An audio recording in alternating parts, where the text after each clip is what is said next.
Hi, so you got Ennio Morricone? Yeah. With you. How was that?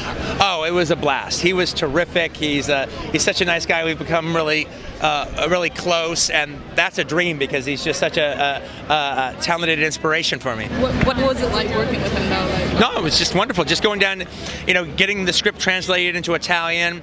He read it, his wife read it, he really liked it, she really liked it. And then going down to his apartment in Rome and just having movie discussions with him about the film was just very invigorating. Right. Been nominated for the movie has been nominated. Yeah, so was he too. It was great. Yeah. And Jennifer. Yeah, I know. Best supporting actress. That's great. What was it like working with her? Why did you cast her? Oh well, I just thought. Well, I've always loved Jennifer. I always thought Jennifer was a fantastic actress, and I thought she would just, just do a magnificent job as Daisy. To me, in the '90s, she was like the female Sean Penn, and that was who I needed to put up against these guys. Was the female Sean Penn. Panavision '77.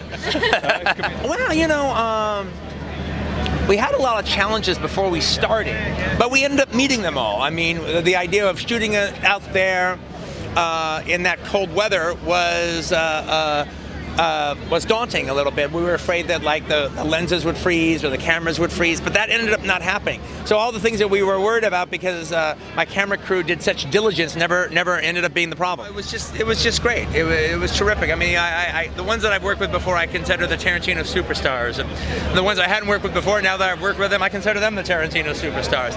But they're just terrific. They know how to say my dialogue. They get my sense of humor, which is a little twisted, and they're just a fun lot to work with. You can't really trust any of them.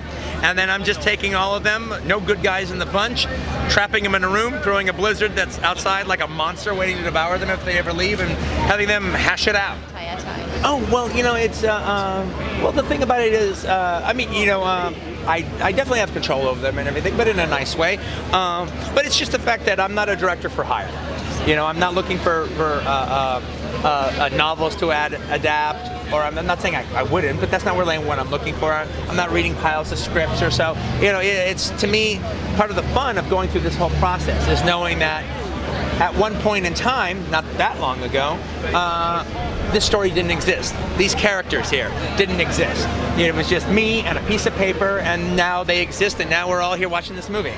I love my crew. They're fantastic. They're like a family, and we just have a really wonderful time. And it's one of the joys of my life working with them and getting to make movies with them.